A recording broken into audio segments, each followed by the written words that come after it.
Hello बच्चों, good morning and welcome to the chemistry zone. Haloalkane, haloarene chapter हम continue कर रहे थे। उसमें आज का आपका टॉपिक है chemical reactions of haloarene compound. अब तक आप पढ़ रहे थे chemical reactions of haloalkane पढ़ रहे थे। आज से शुरू होता है हेलो एरीन। अब बच्चा लोग, हेलो अल्केन में आप लोग 3 टाइप के रिएक्शंस पढ़ चुके हो। 3 कौन कौन से? तो nucleophilic substitution, then after elimination and then after reactions with metals। तो वैसे ही हेलो एरीन की अगर आप बात करोगे तो सबसे पहले हेलो एरीन के न्यूक्लियोफिलिक सब्स्टिट्यूशन की हम बात करेंगे। तो न्यूक्लियोफिलिक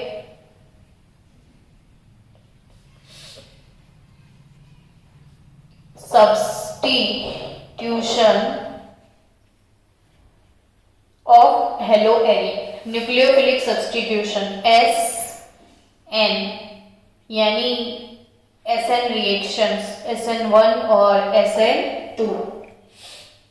तो सबसे पहली टॉपिक शुरू होने के पहले ही ग्रहण लग जाएगा। क्यों में ग्रहण लगेगा? तो एराइल हैलाइड्स जो हेलो एरीन है, aryl halides are less reactive towards SN reactions. भाई क्यों? तो वो क्यों का आंसर हम ढूंढेंगे अभी। जैसे देखो आपके पास हेलो अल्केन है, अगर कोई न्यूक्लियोफिलिक अटैक हो रहा है तो ROH Cl माइनस ऐसा रिएक्शन होगा। इट मीन्स यहां पे R का जो कार्बन है और ये क्लोरीन, इन दोनों के बीच का जो CX बॉन्ड है वो ब्रेक होगा, तभी OH माइनस का अटैक पॉसिबल है। अब जो हेलो अल्केन है, इनके ये रिएक्शन इजी गोइंग थे, इसका मतलब इनका CX बॉन्ड जल्दी ब्रेक हो जाता था। लेकिन अगर ये हेलो एरीन है तो ये वाला जो CX बॉन्ड है वो जब तक ब्रेक नहीं होता है तब तक ये रिएक्शन पॉसिबल नहीं होता है। अब इधर बोल दिया कि इट इज लेस रिएक्टिव, तो ऑब्वियसली इसका जो CX बॉन्ड है वो जल्दी नहीं टूटता होगा, तभी रिएक्शन नहीं हो रहा है। तो वो क्यों ब्रेक नहीं होता है? ब्रेक ना होने का रीजन क्या है? तो वो रीजन को हम समझते हैं। सबसे पहला रीजन कि ये ब्रेक क्यों नहीं होता है, तो ये रीजन है रेजोनेंस इफेक्ट। कौन सा रीजन है बच्चों? resonance effect। now what is resonance effect? ये रेजोनेटिंग फॉर्मूला अब बार बार ड्रॉ कर लेना अपनी नोटबुक में ताकि आपको कोई प्रॉब्लम ना आए। बच्चा लोग, इधर जो हेलोजन है वो हेलोजन के ऊपर 1 2 3 4 5 6 7 8 लोन पेयर पड़े हैं मफत के। अब जब लोन पेयर है हेलोजन के पास तो वो क्या करेगा? डोनेट करेगा। चलो डोनेशन कर लिया। डोनेशन करने की वजह से उधर एक बॉन्ड और भी बन गया। बॉन्ड बनेगा, इधर डबल बॉन्ड हो जाएगा तो ये बॉन्ड ब्रेक हो जाएगा, इसके इलेक्ट्रॉन ऑर्थो लोकेशन पे फ्री हो जाएंगे। रेजोनेटिंग फॉर्मूला आप बार बार ड्रॉ करना है ताकि आपको समझ में आए रेजोनेंस कैसे करना है। डोनेशन हो गया हेलोजन से, जिसने डोनेट किया उसके ऊपर पॉजिटिव चार्ज आएगा, इधर नेगेटिव, कंपाउंड ऑलरेडी बैलेंस है चार्ज के हिसाब से, ये पॉजिटिव। अब ये इलेक्ट्रॉन पेयर का डोनेशन इधर हो जाएगा, इधर, तो ये वाले इलेक्ट्रॉन पैरा लोकेशन पे फ्री हो जाएंगे, पैरा लोकेशन पे फ्री हो जाएंगे। समझ रहे हो? तो नेक्स्ट पोजीशन में ये फिर से यहां पे डोनेट होंगे, तो इन दोनों को ऑर्थो लोकेशन पे फ्री होना है। एक चीज नोटिस कर लो अभी इधर कि इलेक्ट्रॉन फ्री होके जो बाहर आपको डीलोकलाइजेशन मिल रहा है वो ऑर्थो पैरा ऑर्थो लोकेशन पे ही होता है, ऑर्थो पैरा ऑर्थो लोकेशन पे ही होता है। समझना ये बात को ध्यान से, अभी से समझ लो ताकि पीछे काम में आएगा मुझे। तो ये ऑर्थो पैरा ऑर्थो लोकेशन पे ये सबसे ज्यादा इलेक्ट्रॉन डेंसिटी होती है। चलो इसने यहाँ पे डोनेट कर दिया तो ये इलेक्ट्रॉन फ्री होके इधर आ गए। नेक्स्ट स्टेप में आप समझ सकते हो कि ये इधर डोनेट करेगा तो फिर से ऐसा ही हेलो अल्केन मिलेगा, लेकिन एक चेंज होगा, ये बॉन्ड जो है पूरा इधर से ऐसे हो जाएगा, यानी कि रेजोनेंस हो गया। चलो मैडम रेजोनेंस तो समझ में आ गया, बट रेजोनेंस को और बॉन्ड ना टूटने को क्या लेना देना?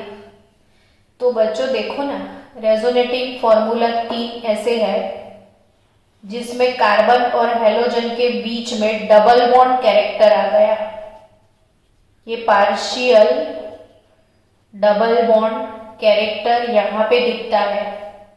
हम हेलो अल्केन की बात करें, हेलो अल्केन की बात करें तो हेलो अल्केन में मिथाइल क्लोराइड में जो CCl बॉन्ड है वो 177 पिकोमीटर का है।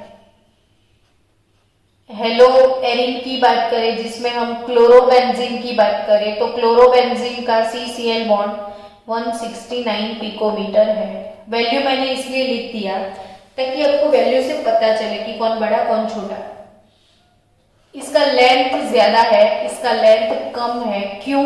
तो आपको ये चीज भी पता है कि single bond carbon carbon single 154 का है, जबकि कार्बन कार्बन डबल 134 का है, और जबकि कार्बन कार्बन ट्रिपल 120 का है। बॉन्ड ऑर्डर इसका 1, बॉन्ड ऑर्डर इसका 2, बॉन्ड ऑर्डर इसका 3, bond order proportional to bond length, inverse relation है। जैसे ही बॉन्ड ऑर्डर इंक्रीज हो जाता है बॉन्ड लेंथ डिक्रीज हो जाता है, सिंगल बॉन्ड लंबा होता है, डबल बॉन्ड छोटा हो जाता है। तो हेलो एरिन की मैं बात करूं, हेलो बेंजीन की बात करूं तो वो जो कार्बन हेलोजन बॉन्ड है due to this partial double bond character वो छोटू सा हो गया, छोटू सा, और ये मोटू सा है। मोटा वाला जल्दी टूट जाएगा, छोटू वाला जल्दी नहीं टूटेगा। अब जब ये जल्दी ब्रेक ही नहीं होता है तो कोई न्यूक्लियोफाइल अटैक कैसे कर पाएगा, है ना? तब भी बच्चों aryl halides are less reactive towards nucleophilic substitution. तो फर्स्ट वाला रीजन रेजोनेंस इफेक्ट, 2 मार्क्स में ये क्वेश्चन आ सकता है। तो resonance effect I think clear it is कि भाई रेजोनेंस होने की वजह से यहाँ पे पार्शियल डबल बॉन्ड कैरेक्टर आ जाता है, बॉन्ड लेंथ डिक्रीज हो जाता है, तभी बॉन्ड जल्दी ब्रेक नहीं होता है। सो ड्यू टू दैट जल्दी से वो न्यूक्लियोफिलिक रिएजेंट के साथ रिएक्शन नहीं कर पाते हैं। सेकेंड रीजन, 1 फैक्टर अभी हमने एक्सप्लेन किया रेजोनेंस इफेक्ट। दूसरा फैक्टर है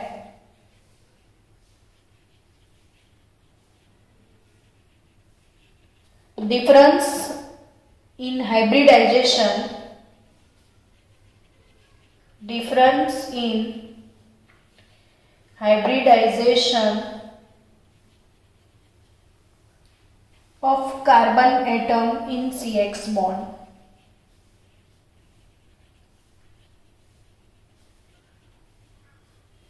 कार्बन हेलोजन बॉन्ड. चलो, carbon halogen bond methyl chloride, simple सा R, हेलो अल्केन है ये,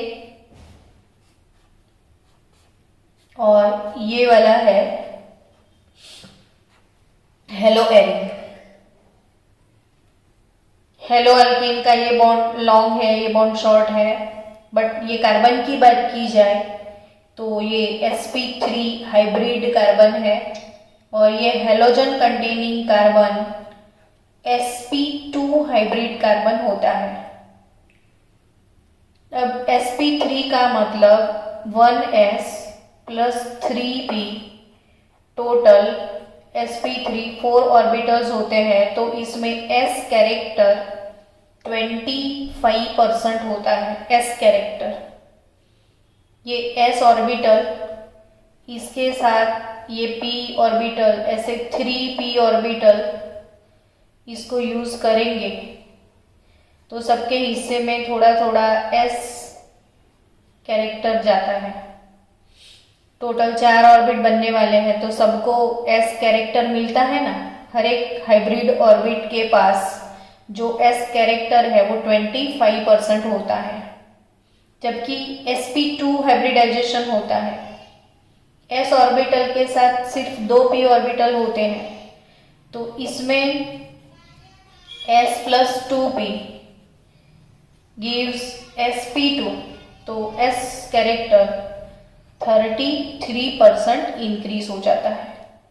यानी s कैरेक्टर को क्या लेना देना, तो यस, s कैरेक्टर अगर इंक्रीज होता है, s कैरेक्टर इंक्रीज होता है तो इलेक्ट्रोनेगेटिविटी जो है, इलेक्ट्रोनेगेटिविटी क्या बच्चों, इलेक्ट्रॉन अट्रैक्ट करने की कैपेसिटी, किसी के इलेक्ट्रॉन को अपनी तरफ खींचना, लूटना इलेक्ट्रॉन को, वो है इलेक्ट्रोनेगेटिविटी. जिसके पास s कैरेक्टर ज्यादा होता है वो ज्यादा इलेक्ट्रोनेगेटिव होता है. अब sp2 हाइब्रिड कार्बन जो भी है is more electronegative than sp3 hybrid carbon. sp2 hybrid carbon is more electronegative than sp3 hybrid carbon. यानी स्टूडेंट्स, ये जो इलेक्ट्रॉन पेयर है ये इसके टुवर्ड्स ज्यादा अट्रैक्टिंग है, तो इसकी भी एक वजह है कि ये बॉन्ड जल्दी से ब्रेक नहीं होता है. तो s कैरेक्टर फिर से समझो कि the sp2 hybridized carbon with a greater s character is more electronegative and can hold the electron pair of CX bond more tightly than sp3 hybrid carbon. So it is difficult to break a shorter bond than a longer bond. That's why due to more electronegativity bond short हो जाता है. ये long bond होता है 177 picometre, ये 169 picometre, तो obviously ये जल्दी ब्रेक नहीं होगा, और जल्दी ब्रेक नहीं होगा तो ये जल्दी नहीं जाएगा, और ये जल्दी नहीं जाएगा तो दूसरा जल्दी नहीं आएगा.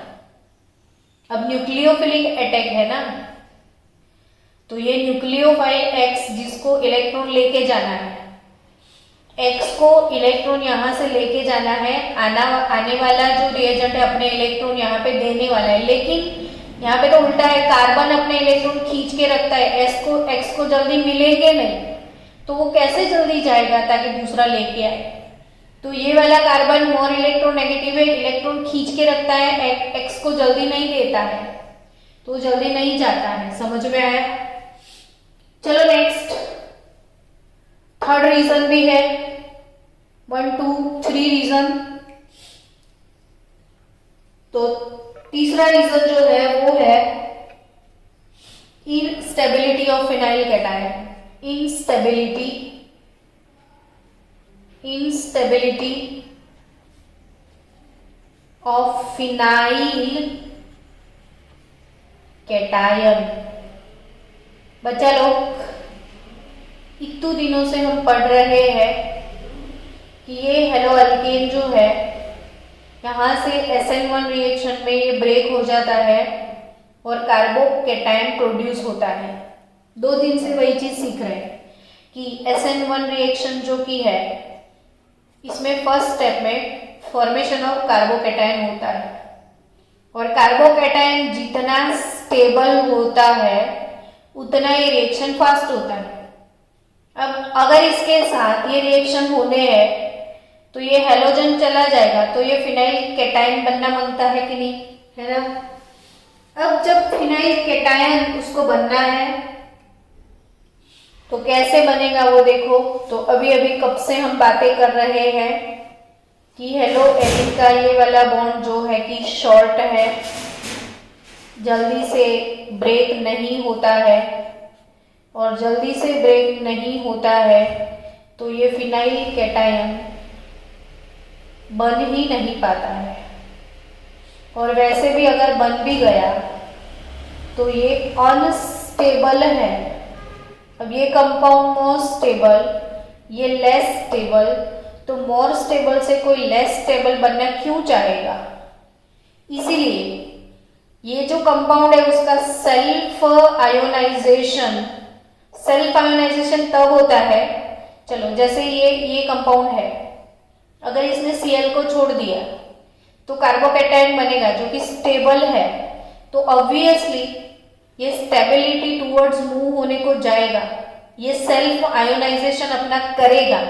लेकिन ये सेल्फ आयोनाइजेशन इसलिए नहीं करेगा क्योंकि इसके आयोनाइजेशन के बाद जो बनेगा फिनाइल कैटायन वो कि अनस्टेबल है। तो वो अनस्टेबल फिनाइल कैटायन बनने की वजह से वो self ionisation will not be stabilized by resonance। अगर इसका सेल्फ आयोनाइजेशन बनके ये फिनाइल कैटायन हुआ तो यहाँ पे रेजोनेंस होने की वजह से इसका स्टेबिलाइजेशन पॉसिबल ही नहीं है, ये स्टेबल ही नहीं है। Due to that self ionisation होता नहीं है और होता नहीं है तो SN1 होने का चांस 0 हो जाएगा, नो चांस फॉर SN1 और SN2 का तो सवाल ही नहीं उठता है। तो इसलिए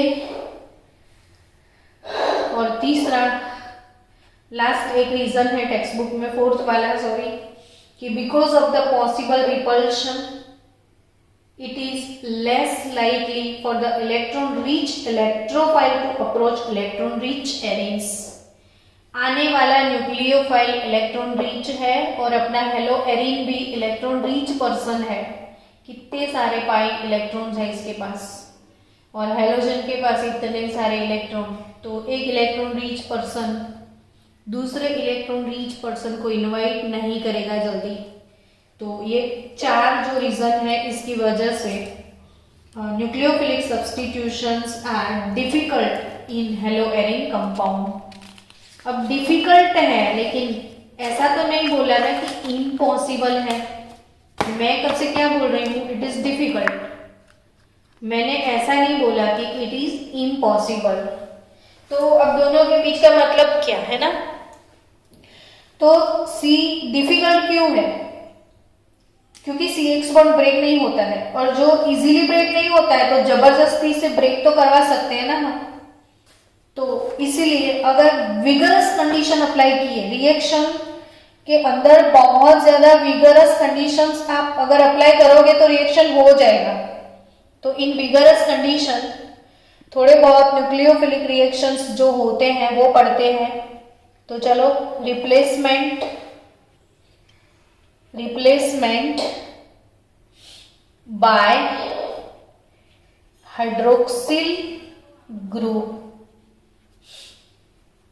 ये वाले रिएक्शन भी 3 मार्क्स के इंपॉर्टेंट रिएक्शंस है, आपको अच्छे से लर्न करने हैं। इसमें से MCQs आएंगे एज वेल एज थियरी भी आएगा। क्लोरोबेंजीन,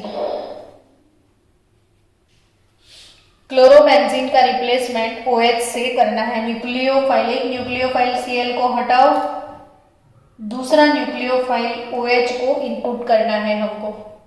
तो इसके लिए हम यूज करेंगे NaOH। फर्स्ट स्टेप में हमको यूज करना है NaOH। विगरस कंडीशन यानी बहुत ज्यादा टेम्परेचर मेंटेन करना पड़ेगा। 6 to 3 केल्विन, 3 2 6, ऐसे याद रखना। 3 into 2 that is equal to 6, 6 to 3 kelvin temperature. 3 की लाइन में ही है सब, 3 एटमॉस्फेयर प्रेशर।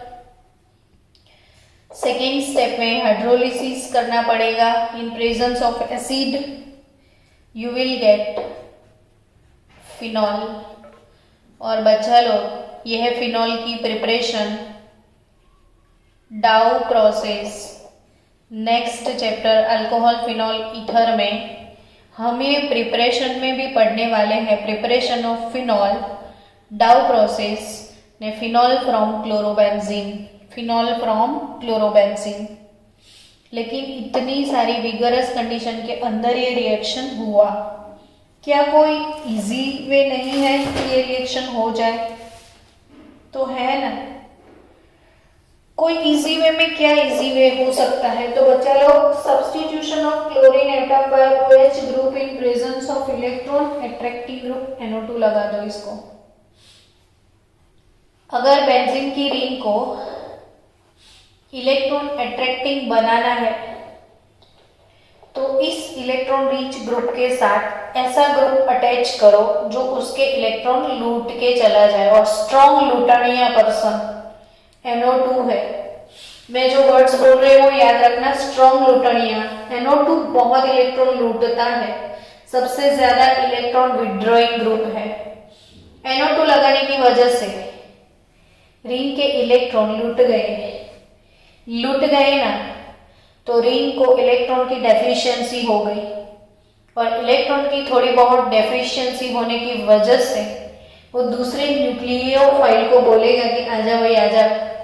तो विगरस कंडीशन जो है वो थोड़ी डाउन हो गई। देखो 6 to 3 की वजह से 443 केल्विन पे भी रिएक्शन हो गया।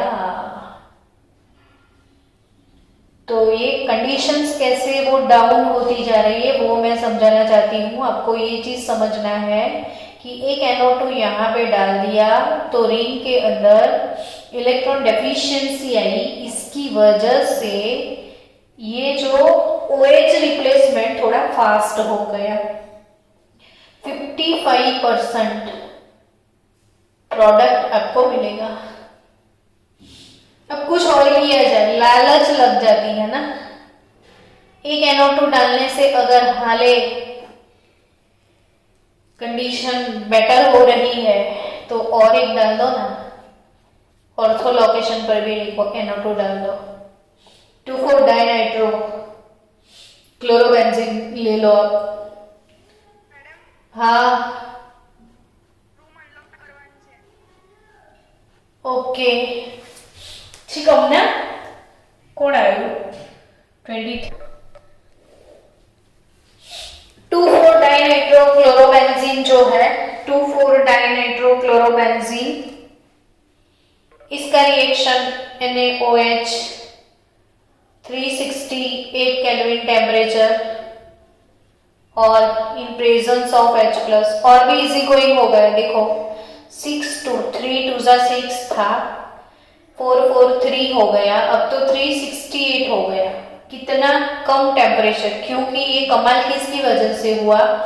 इलेक्ट्रॉन विड्रॉइंग NO2 की वजह से। एक था तो इतना, दो लगा दिए तो और भी कम सिचुएशन हो गई। अब फास्ट आ जाएगा OH क्लोरीन को हटा के, तो रिप्लेसमेंट ऑफ क्लोरीन थोड़ा फास्ट हो गया, यानी कि न्यूक्लियोफिलिक सब्स्टिट्यूशन और भी इजी गोइंग बन गया ड्यू टू दिस NO2। और ये प्रोडक्ट भी 76% मिलता है। ये 55% से 76% में हम आ गए। तो अब आप सोचोगे तीसरा भी लगा लो ना मैडम NO2, है ना। चलो ना वही काम करते हैं, तीसरा NO2 भी यूज करते हैं। रिंग के ऊपर 3 NO2 लगा दो, इथे NO2, उथे NO2, इथे भी NO2, 3 NO2 है ना, NaOH। अब तो टेम्परेचर और भी डाउन हो जाएगा शायद, तो विदाउट टेम्परेचर ही हो जाए ऐसा भी हो सकता है ना। जस्ट वार्म करो, जस्ट वार्म, H2O हाइड्रोलिसिस, फटाफट से OH की entry due to this NO2, ortho para location पे NO2 है इसलिए 93% प्रोडक्ट, 93%, अमेजिंग। 55%, 76%, 93%। आपकी टेक्स्ट बुक में ये परसेंटेज नहीं है, आप लिख देना, एक बार बोर्ड में पूछता था, गुजकेट में था ये क्वेश्चन। तो ये 55%, 76% और ये प्रोडक्ट 93% मिलेगा आपको। अब बच्चों ये न्यूक्लियोफिलिक सब्स्टिट्यूशन इजी गोइंग हो गया, तो इजी गोइंग होने की वजह क्या थी, तो NO2 का आगमन, जैसे ही NO2 आया, इलेक्ट्रॉन विड्रॉइंग ग्रुप है, इसने इलेक्ट्रॉन विड्रॉ किया रिंग से और रिएक्शन फास्ट हुआ। तो आपकी टेक्स्ट बुक में जस्ट फॉर योर नॉलेज एक एक्सप्लेनेशन दिया है कि NO2 हमने देखो ऑर्थो, ये पैरा और फिर ऑर्थो लोकेशन पे ही डाला है। अगर ये क्लोरोबेंजीन के साथ NO2 आप मेटा लोकेशन पे रखते, मेटा नाइट्रो होता, तो क्या मेटा पोजीशन पे रखा हुआ NO2 ये वाले रिएक्शन को इजी गोइंग बना सकता था? मेरा क्वेश्चन समझो, मेरी बात को समझो कि मेटा लोकेशन पे अगर कहीं मैंने NO2 रख दिया है, तो मेटा लोकेशन वाला NO2 क्या ये रिएक्शन को इजी गोइंग बना सकता था? तो नहीं। अब क्यों नहीं? तो अभी अभी हमने ये रेजोनेटिंग फॉर्मूला ड्रॉ किए थे, देखो। हाँ, ओके, थैंक यू। चलो अभी हमने NO2 ग्रुप यहाँ पे रख दिया, तो NO2 ग्रुप, आप एक चीज देखो कि जब ये हेलो एरिन में रेजोनेंस होता है तो इलेक्ट्रॉन कौन सी पोजीशन पे फ्री हो गए हैं ऐसा दिखता है। देखो इलेक्ट्रॉन डेंसिटी ये ऑर्थो लोकेशन पे है, इलेक्ट्रॉन डेंसिटी यहाँ पे पैरा लोकेशन पे है, और अगर इलेक्ट्रॉन डेंसिटी इधर देखो तो वो भी ऑर्थो पे है। यानी ड्यू टू रेजोनेंस ये इलेक्ट्रॉन डीलोकलाइजेशन ऑर्थो और पैरा पोजीशन पे हो रहा है। इलेक्ट्रॉन डीलोकलाइजेशन कौन से पोजीशन पे? ऑर्थो। अब आपने ऑर्थो पे NO2 लगा लिया तो वो आसानी से इलेक्ट्रॉन विड्रॉ करेगा।